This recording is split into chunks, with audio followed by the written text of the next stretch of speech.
Good morning, everyone, and welcome to our Heavenly Parent Folder Community, Oceania, Hoon.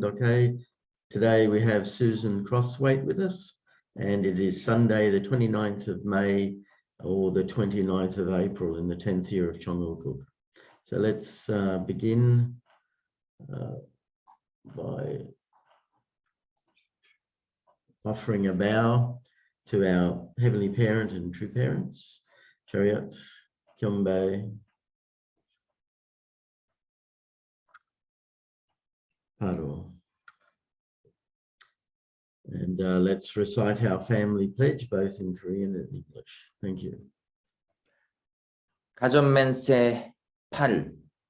천일국 주인, 우리 가족은 참 사랑을 중심하고 천일국 시대를 맞이하여 절대 신앙, 절대 사랑, 절대 복종으로 신인의 일체 이상을 이루어 지산 천국과 천산 천국의 해방권과 속방권을 완성할 것을 맹세하나이다. Family pledge number 8. Our family, the owner of Chongalguk, pledges, having entered the era of Chongalguk, to achieve the ideal of God and human beings united in love through absolute faith, absolute love, and absolute obedience, and to perfect the realm of liberation and complete freedom in the kingdom of God on earth and in heaven by centering on true love.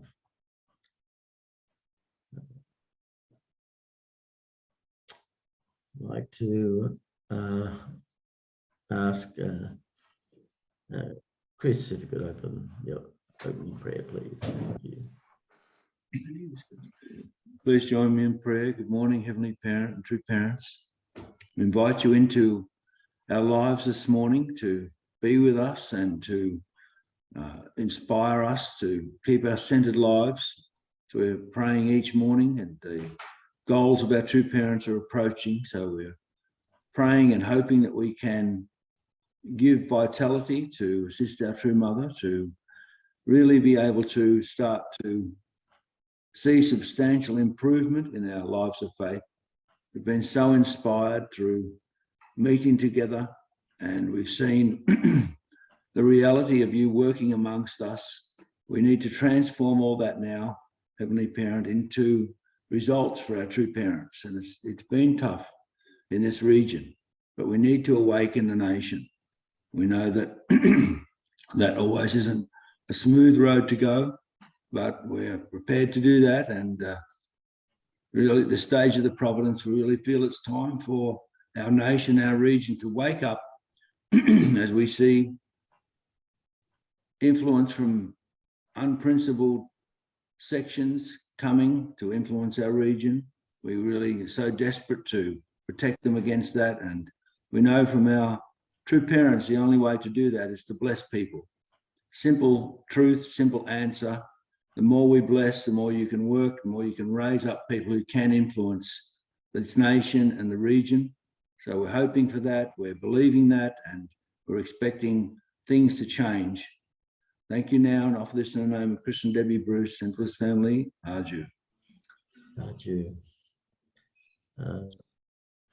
Let's give a warm welcome to Susan as she shares with us this morning. Good morning, everyone. Good morning again for your patience, and thank you for this opportunity to share some words about my experience in the early days. And I hope you'll bear with me while I just catch everyone up on who I am a little bit and what's happened since I left Australia many years ago. Oh, gosh. So, pioneering days. I just want to show you my family now. My family nowadays. And you can see our son and his lovely wife in the background, and her mother on the right, our beautiful daughter on the left. Recently I was able to publish a book, and some of you might have thought about it. I just got it here, and you see it there, and I'll be sharing the link, John, so you'll be able to see where to find it on Amazon.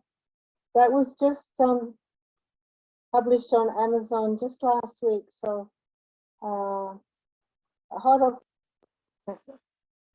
And we have been able to send many of them around the UK, and as you see here, a couple even to Africa, where my husband's been working in Uganda for many years. And this year I'm working on another book called the Core 3 Healing Experience, and we will launch a website called Resilience and Strength later this year. Our Heavenly Tribal Messiah work stretches from Uganda and Zambia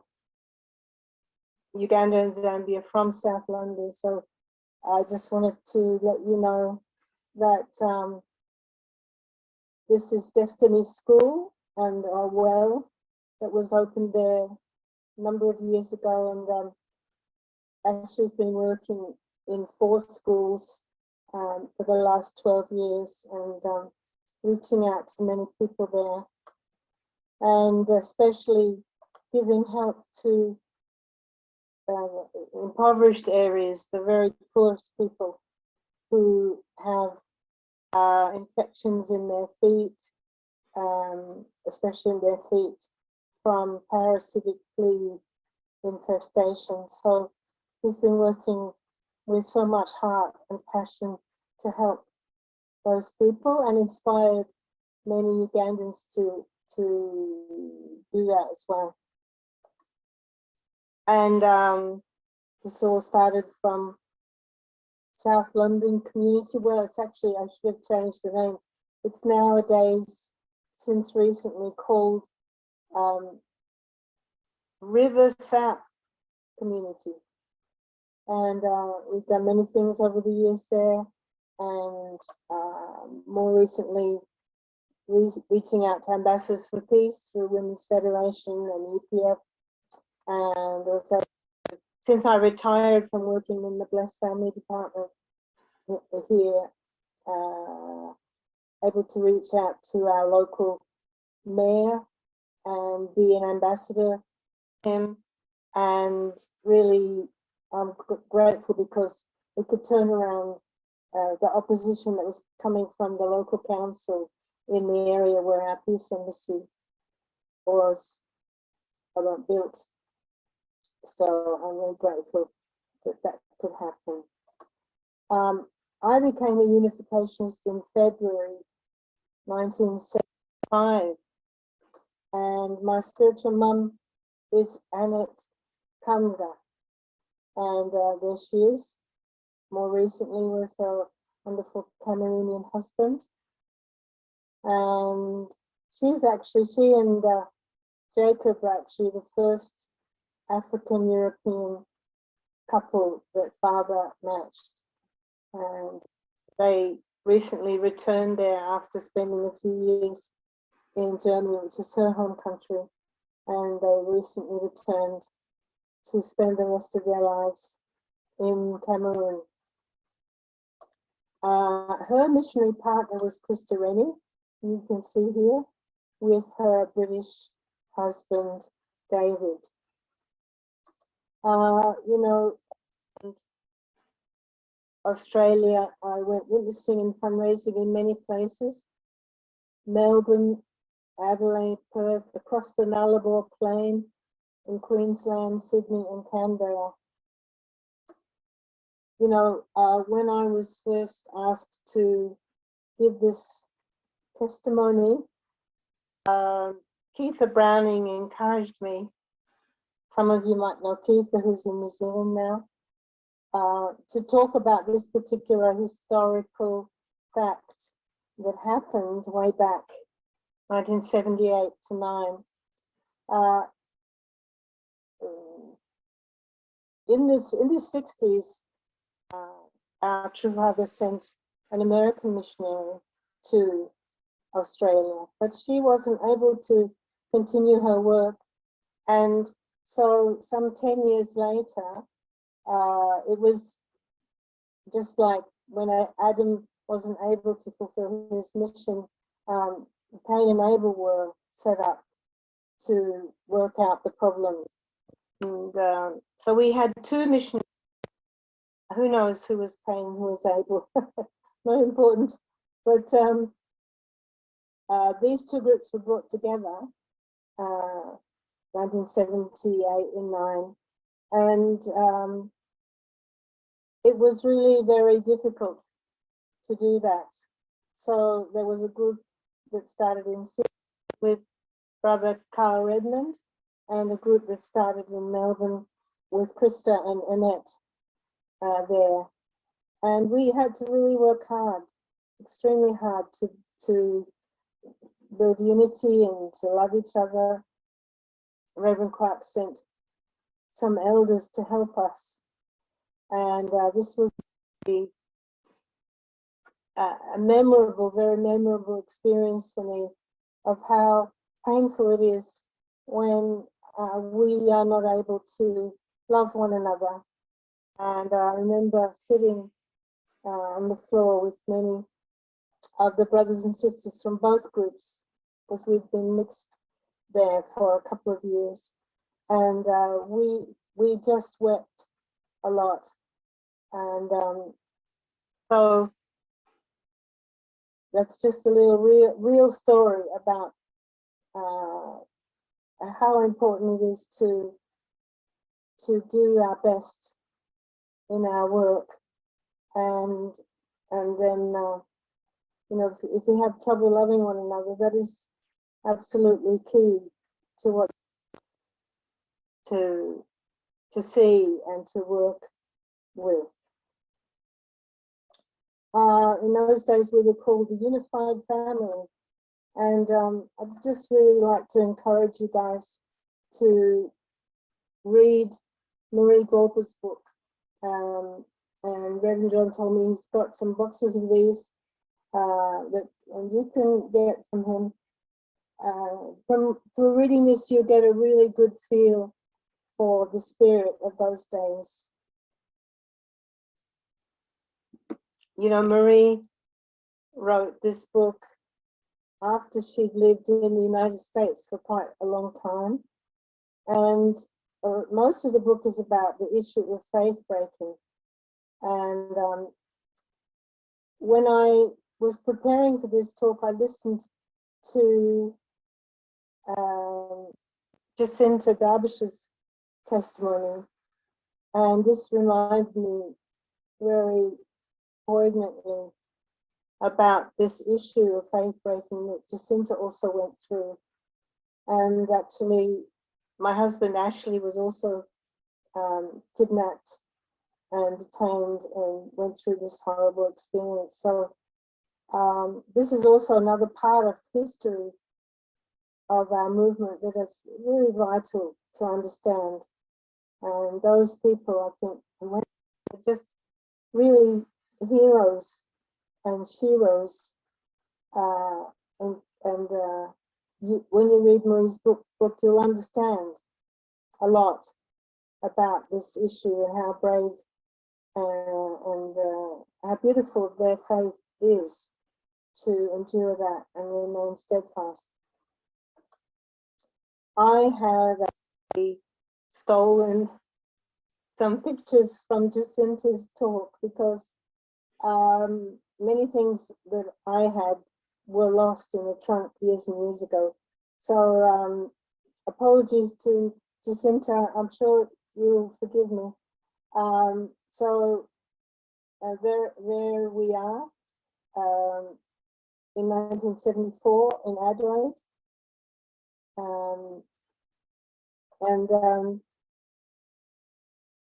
We did lots of fundraising and witnessing, as I mentioned, and here we are. Who knows what a granarium is? You can't really see it so well, but we sold many things all around the country, including granariums. We also sold butterflies in glass domes, which was beautiful. I have many beautiful memories of doing that in Queensland. We even did fundraising across the Nullarbor Plain. Great memories. And we, in 1979, after the two families were brought together, we did creative things like form a singing group called the Sun Valley Singers. And there's Marie right in the center. She's the main musical person. She's a professional music teacher, and I was, we were working together to lead this group many years ago. So, and not long after that, I went training in New York, 1980, and then spent 3 months in the Solomon Islands, 1982, and fundraising for an International Relief and Friendship Foundation project afterwards in Sydney in 1983. So you can, I stick out there, you can see me there among wonderful children who would come to my house and we'd sing songs together. I also visited some schools and had a meeting with educators in Maleta, and this led to purchasing books for primary schools that were created for the Melanesian culture, which I sent from Australia in 1983. And I also have really fond memories of a little team of fundraisers, 3 sisters who came to the UK way back. I don't remember which year it was.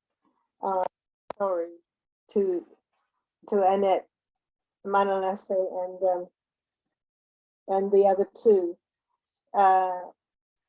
They were an amazing team and brought back memories to my mind whenever they visited. It was beautiful to have them here, and they were very brave. And it was one of the 3 who stayed a very long time and came often to our house, which was wonderful.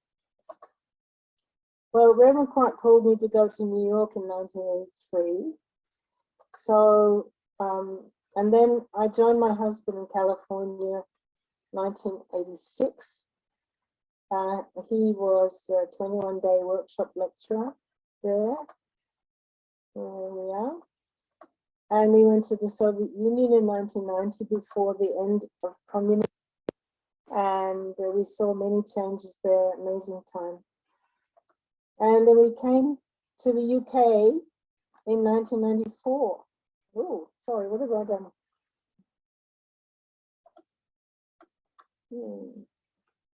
Can you see the slideshow now? You need to run, not from, oh, you went to the beginning. You could have ran from current slide, but anyway.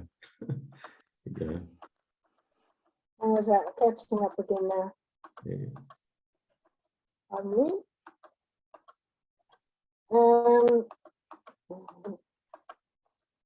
And finally, I just want to say that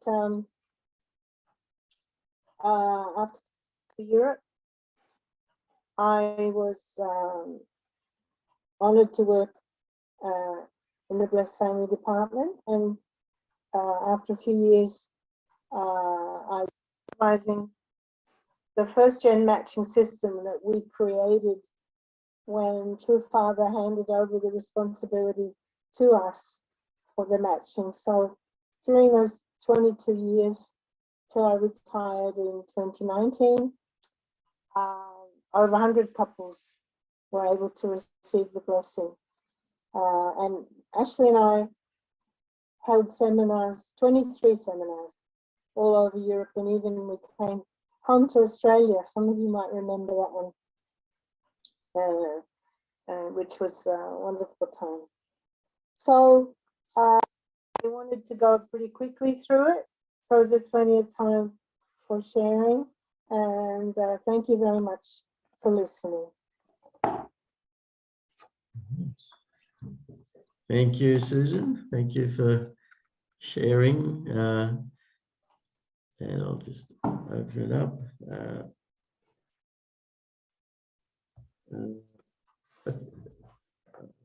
I don't know if Susan mentioned that Jacinta and her spiritual sisters, they have the same spiritual mother.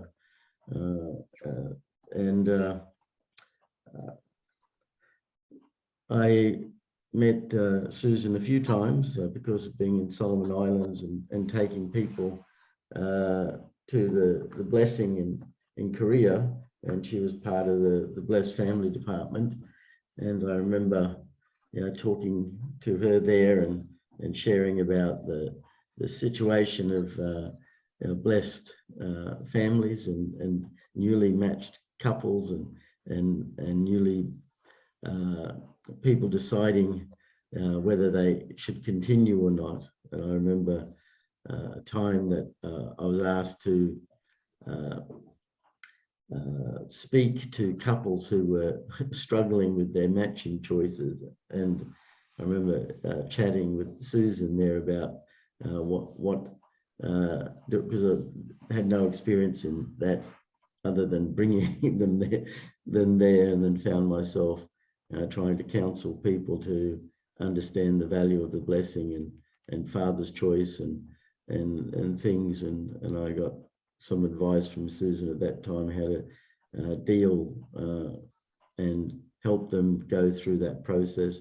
And a number changed their mind and some didn't change their minds. But it was just an interesting experience, trying to help people who were surprised by their match to come together with realizing it, that how valuable the blessing is and what such a grace is.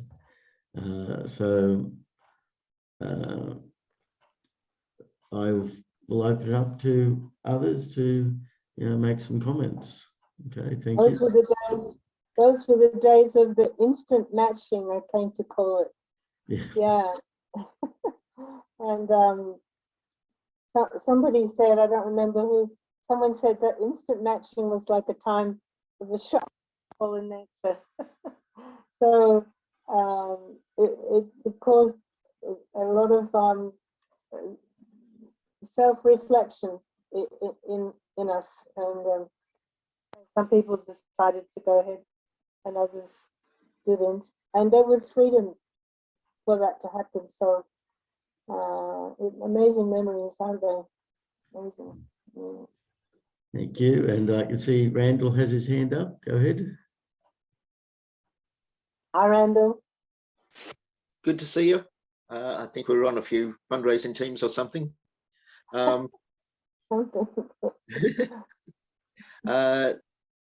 Susan did promote Marie Galper's book, Free Marie, but she didn't really promote her own book that has recently come out on, what is it? How can you find that book that you've got? The one about for second gen, when set up the, you did a workshop about 10 years ago or something, or back in 2016, and you set up some questions or something, and now this book is out. That was a heck of a lot of work. Oh, yeah, that's Loving Living Words, yes. This one. Could you explain a little bit more about it? Oh, that's a beautiful looking book. Yeah, you can see a bit of an explanation on Facebook for those who were there. But basically, during my years of working with the Blessed Families and also having my own blessed family, which is the main lesson, I came to think that probably the biggest challenge for us is how to pass on our faith to our children, and the young people in general. So this book is really trying to address, give a tool to our families that they can read together in the family, or youth leaders can read with the young people, and it's divided up into 50 sections, and it's with true father and true mother's words about a particular topic, and then a virtue that's corresponding to those. So the focus is how to practice the word, not just read the word, but to practice it, because not only are we challenged to pass on to our children our faith, I think we are really challenged to become people of the practice of the word, more than just people of the word. So I hope this book will address that a little bit. How does that explain it a bit? Yeah. Yeah. Also, you helped with the matching of our spiritual daughter Moing with Tamura here in Australia. Oh, that was the very first couple that I helped to introduce to each other. And that was a very long time ago. Yeah, that was a special story. I really, that was just the very beginning of the changeover from father matching to us taking care. And, you know, our regional leader at the time here didn't want to have anything to do with that responsibility. So he asked the Blessed Family Department to do that. And so I worked with Geros Kunkel and other wonderful brothers and sisters. Stephen Stacey gave a lot of ideas how to make a system that would work, you know, a more practical, more workable system through which we could guide the young people to make their decision, or younger and older, not just young, any age. Yeah. So that was exciting. I must say, when was involved in introducing Moying, well, you were part of that, right? Because Moying and your wife come from the same place, right? You probably have a story about how God worked with that too, but it took quite a large amount of faith and courage to do that, because it wasn't really, there wasn't any pattern, you know, so we had to start it, and they were wonderful. It was a really great start to the whole process.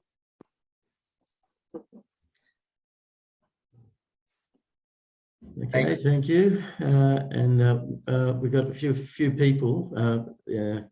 Basically, Jacinta, then Reverend Arnold, and then Mr. Rai, in sort of that order. So go ahead, Jacinta. Okay. Hi, Sue.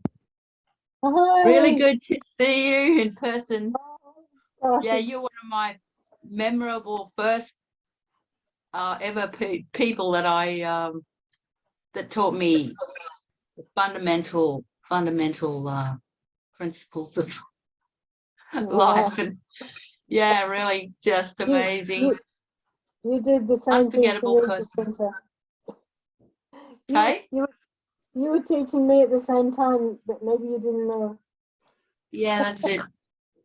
Yeah. Anyway, just really good to see this thing and how far you've come. That's really, really heartwarming. And I feel like the strong Christian spirit world is with you. And I just desperate for that to be won over, you know, here in Australia. We've got, you know, I finally started witnessing to Protestant ministries. And, you know, you feel it's really hard, but anyway, keep on going. Yeah. Yay. We really need spiritual world to help us out. Yeah, exactly. And Anyway, yeah. because the current generation are a little bit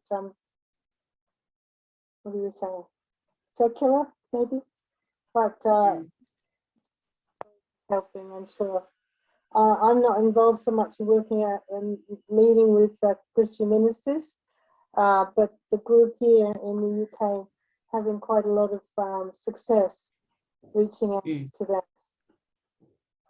Really, some people really focusing on it with all of their heart. So I'm so glad to hear that you're doing it because of your very sincere Catholic background. I'm sure there are so many great ancestors helping you. Yeah. That. All right, thank you. And Reverend Arnold, go ahead. Hey. Morning, Reverend Yutaka and all our leaders. Yeah,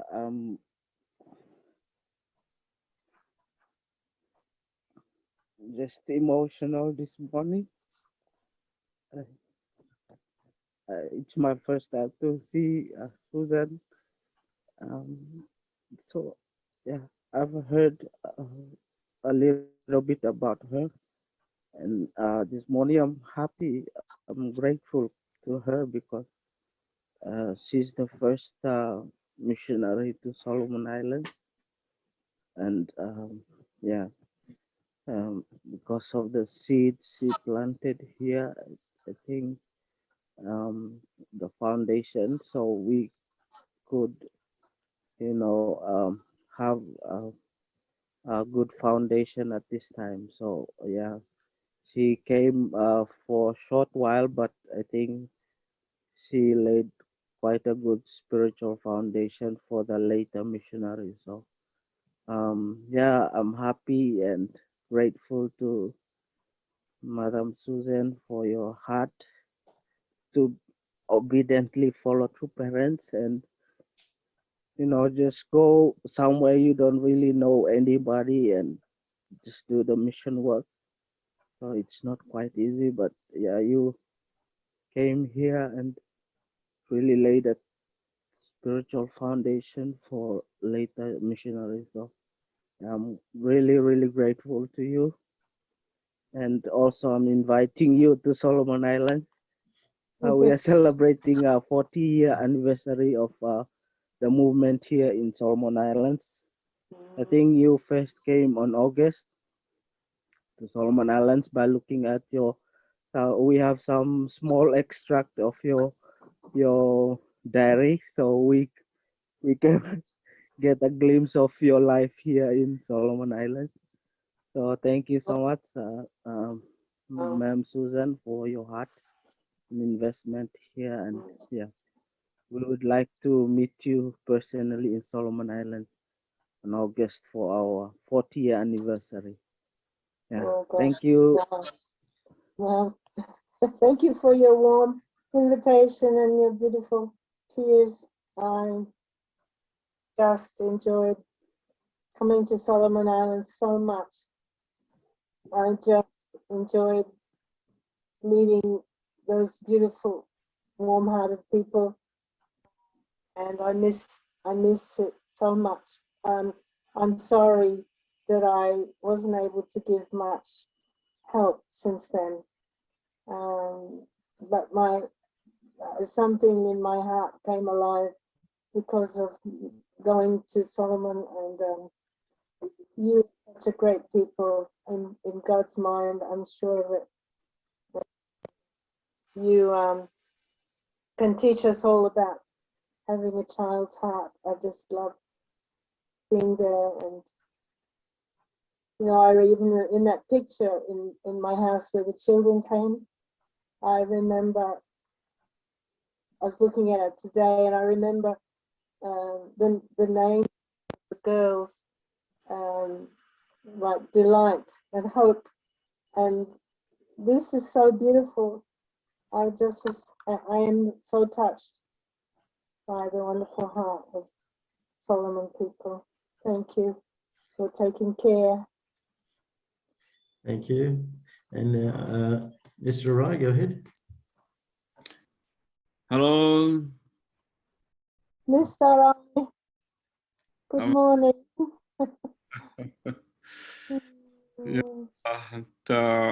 We expected your testimony other day, and then you had some accident, and so we are very happy to see you, and you are very well, and also it's happy and incredible. I think it's mature. Just my wife is a little bit sick. That's why I can't come here. But we always Oh, talking about you. We respect. Yeah, we are really truly when we came to Australia 1978-9. I was 31 years old. Also, wow. how old are you now? I'm 67. 67. All right, 67, I think. Yeah. Then that time I was looking for some business opportunity. Then my English is nothing that time, but we knew you. You are so active, outgoing, and also strong face. And I think that time also just center, also Carl, Sandy. It's all over. It's like when I came here, I really felt already foundation was built, and incredible, happy and warm spirit, and we were supported truly that time. We never forget, and so I'm happy. You know, after that, like a car came from England to Melbourne, Australia, but you went Europe at such an important area. I think Europe is Kim, Germany, and also Levan Kim went to England, such a elder, called leader, also went there and had a really good educate. I think also testimony for the maybe to prepare, and I think. But anyway, after 44 years, I think you are so well, and your family, and you are. It is incredible, and thank you. Anyway, testimony, and Oh, thank you. I just have such fond memories of being in your home and eating with you, and I'm so impressed you used to get up so early and pioneering the fish. Incredible spirit. And I just enjoyed helping Mrs. Ara. I'm so sorry that she's ill. I was so privileged to help a little bit when your children were born. Wow. I just unforgettable memories of love in your home. Thank you. Thank you so much. Thank you. And we have Tony. Go ahead. Hi, Susan. Hey, Tony. Hi. Yeah, Hi. it's amazing to see you. Great to see you. Yeah, I don't know how to. There's so much I could say to you and to everyone here about you and your family. Basically, we got to know Susan and her family way back in 1994 in Britain, and we just want.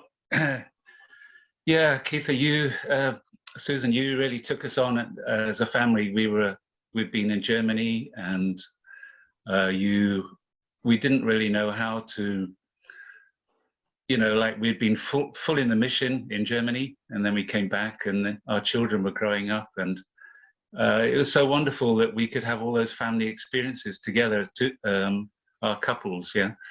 and we have been moving all around the world, all over the place. And Susan and Ashley were like a constant, bit like grandparents to us, or parents, because they stayed in one house and they were always taking us to the airport. You were always taking us to airports, and we were always saying hello, goodbye.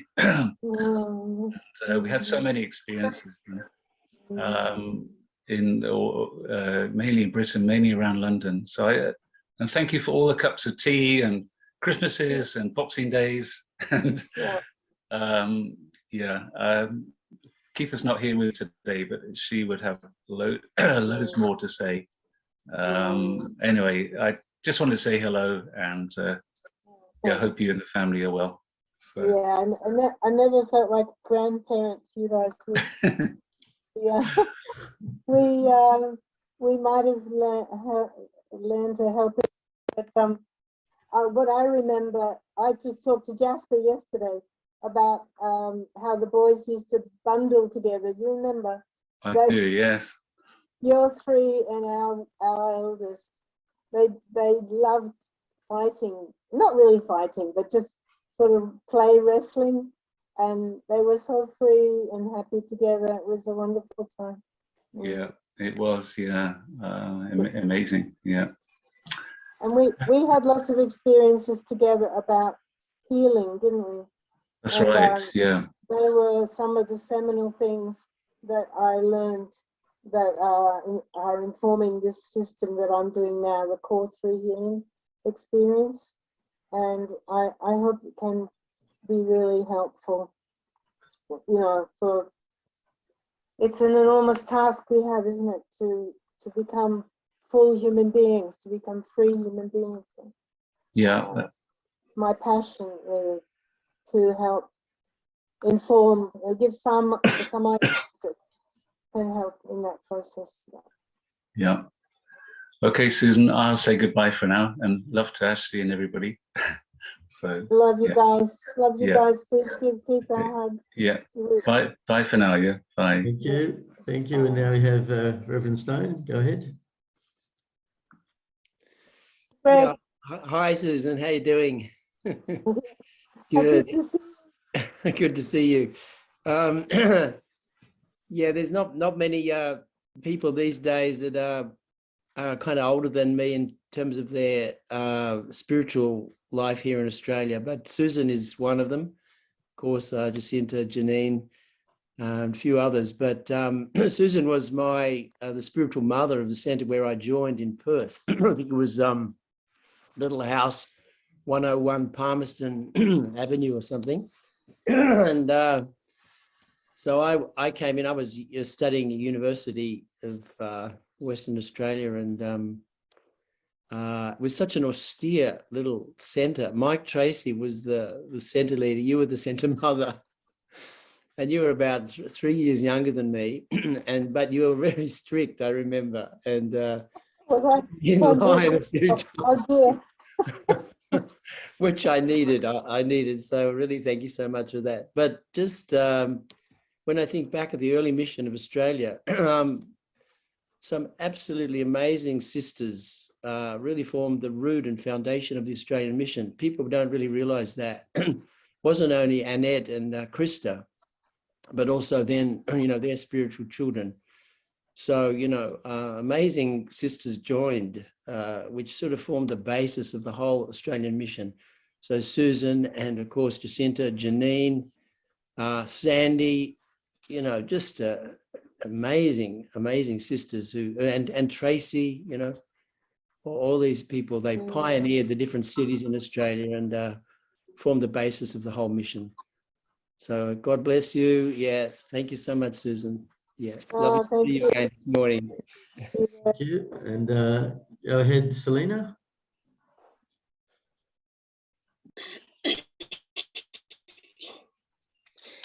Yeah, good morning, everyone.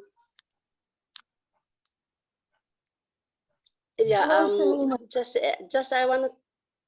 Hi, sorry, my camera is not working, but yeah, I want to say thank you, Auntie Susan, for foundation you laid in Solomon Islands. Much of us we don't see you, but we heard about your name a lot. I really thank you for your heart for this nation and true parents. Yeah, thank you again. In 2005, we came to London to do fundraising, and thank you for inviting us So to. Selena, you are one of those three. You see, I forgot your name. I'm so sorry. Yeah, that's me, Annette and Monica. Yeah. Thank you, Auntie Susan. Thank you very much. We love you, and we can't forget you. We always live by you. Reverend John, can I tell a story about those three girls? Sure, go ahead. I remember picking them up from the train station one day to bring them to our home to have a meal. And it was winter and they were so cold.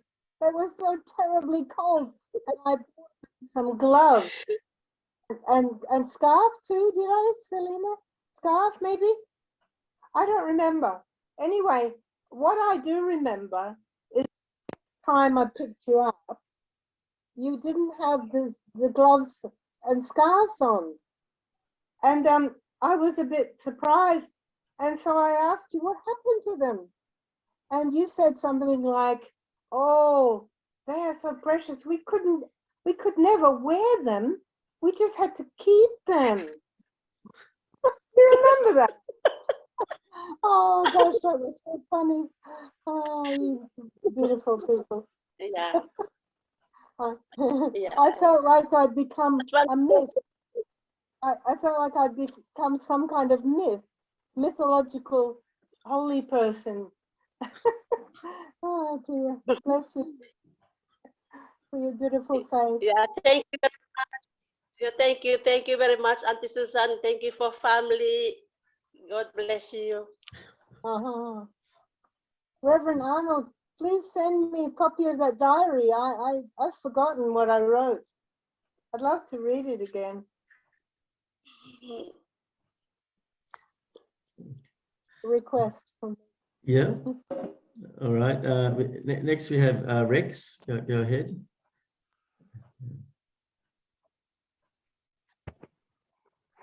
Hello. Good morning, everyone. Good morning, Auntie Susan.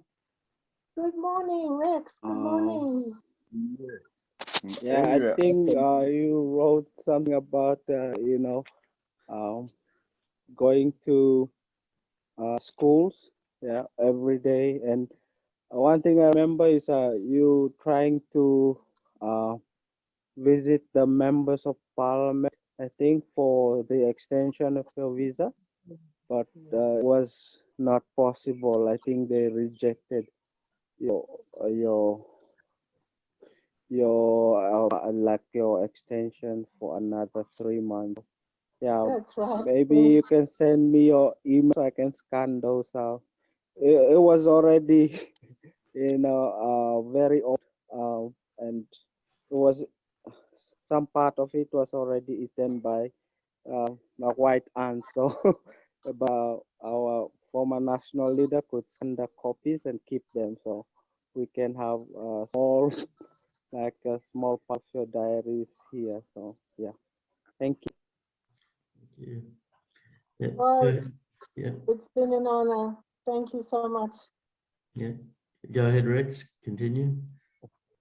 yes, sorry, Arnold just hijacked my. Okay. Anyway, Auntie Susan, I'm Rex, originally from Congo. After you left, and then Mr. Beatus came to the Solomon. So Mr. Beatus witnessed to my wife Nelly. Maybe you have heard about so. She's been a rock, hasn't she? Yeah, then we are living here. So we saw your diary. Then somehow, let's say my wife didn't take care, but she left it at the center. I think it might the white ants they spoil a bit, but there's something. And maybe you might remember Mavis, one lady from Treswan. You know what? I'm so sorry. I'm having a hard time. My the speaker on my computer's not very good and I can't understand everything you're saying. I'm so sorry. Maybe someone can help me with the question. He's asking if you remember Mavis. Mavis. Yeah, one lady, young girl from church. I don't remember Mavis. Tell me about Mavis, Rex. Yeah, so he was your friend then after Nelly came and with them, but she already passed away a bit long time from, yeah, she passed away, your friend. Yeah, so then, but she received a previous blessing with her husband, McLean husband. Then I think at time of Mr. Mark, Neil, they gave her, they blessed them. So, yeah, so actually on August, as our national leader announced, we'll be celebrating the 40th year of our unification, the Solomon Island. So even though you might not physically be here, maybe you might put kind of a Zoom online so you can see what's going on. But it was so great, so wonderful. But I always maybe wish better to you when I say online. The three ladies that came in, Selena just talked. It's Monica, Annette now have 4 children. Yeah, so thank you very much for looking you, and God bless. Thank you. Oh, please send me links to some of the celebrations. I would just love to join online. That would be such an incredible joy and privilege. Please allow me to do that. Okay. Thank you very much. Thank you. And thank you. We've pretty much come to the end, but I can see Randall wants to mention something. So very last thing, Randall, go ahead. Thanks for that. Basically, as a mythological holy person, I was wondering if you had any really personal experiences with true parents, and you know, when you recognize them as true parents, your own parents type of thing. It may be the topic for another day, and people from all over can join in that one. Oh wow. That's such a huge question. I just have quite a lot of experiences listening to Father speak at Belvedere, which was so precious.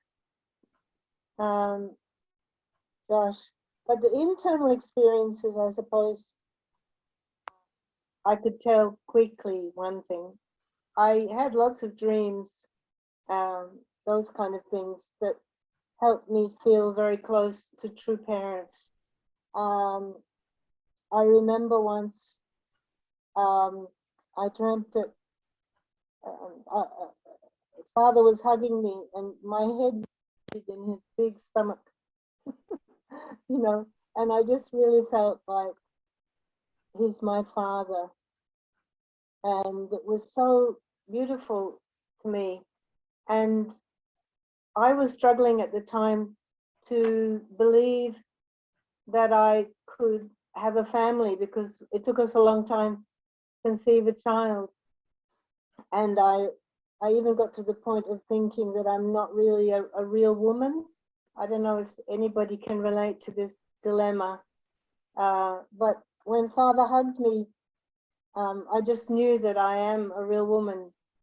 And it was so beautiful, that love from Father. So I had a few experiences like that, Randall, but it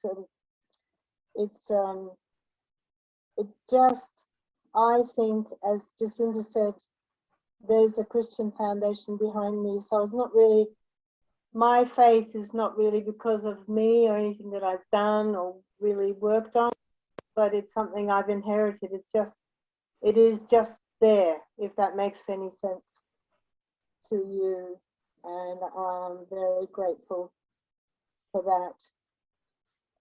We just don't know them, but there are so many amazing, faithful people behind us.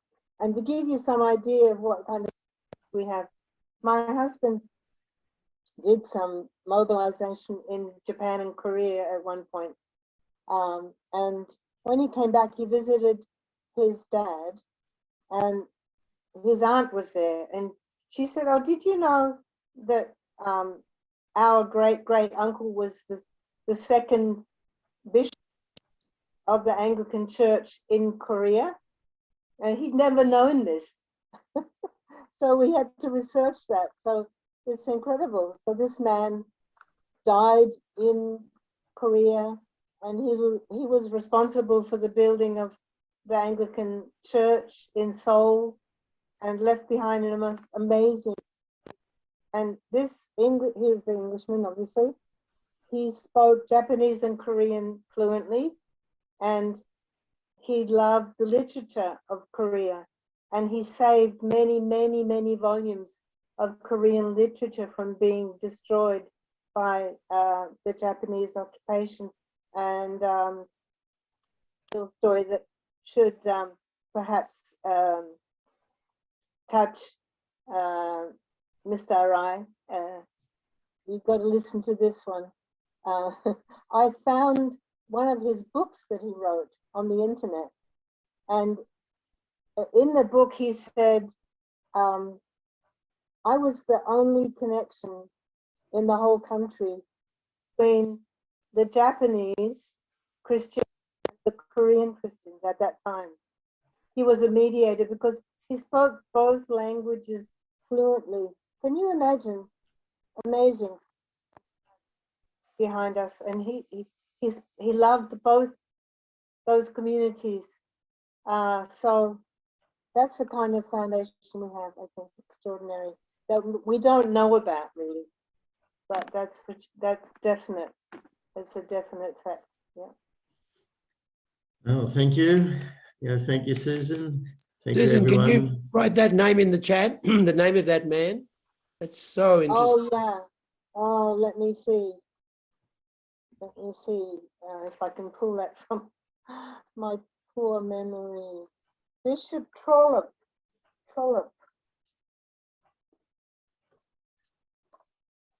Okay. All right. Greg, I know there's not so much time, but there it is. Trollope. The same as the writer. You know the famous writer? Anyway, send me get my email address from Reverend John and let's communicate. I can send you a link. Thank you. I'll be very interested to follow that up. Yeah, it is an amazing story. All right. It's time for us now to offer our Mr. Rai last. Go ahead. Thank you today.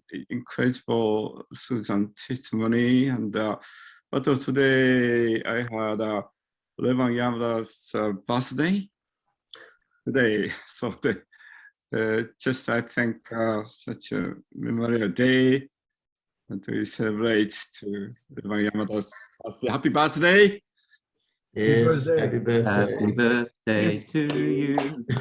Happy birthday to you. To you. Happy birthday, Yamada. Happy birthday to you.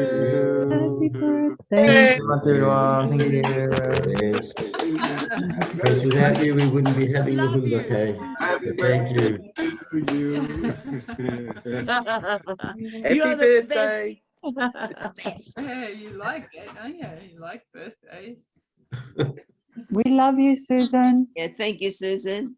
Yeah, Susan, it was fabulous. What a wonderful day altogether. Wow. Bonus.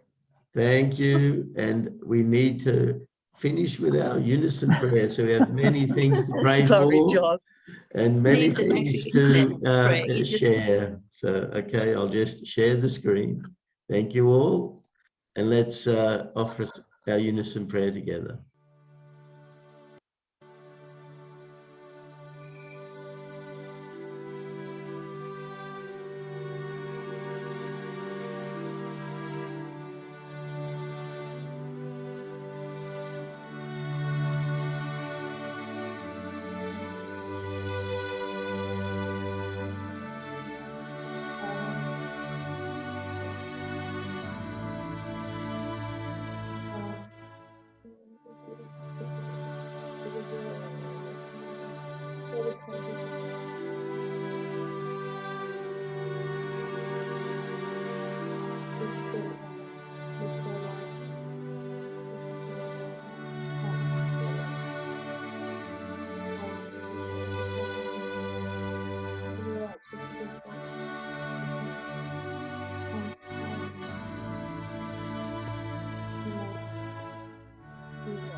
Adieu, adieu, adieu. Thank you, everyone. Thank you again, Susan.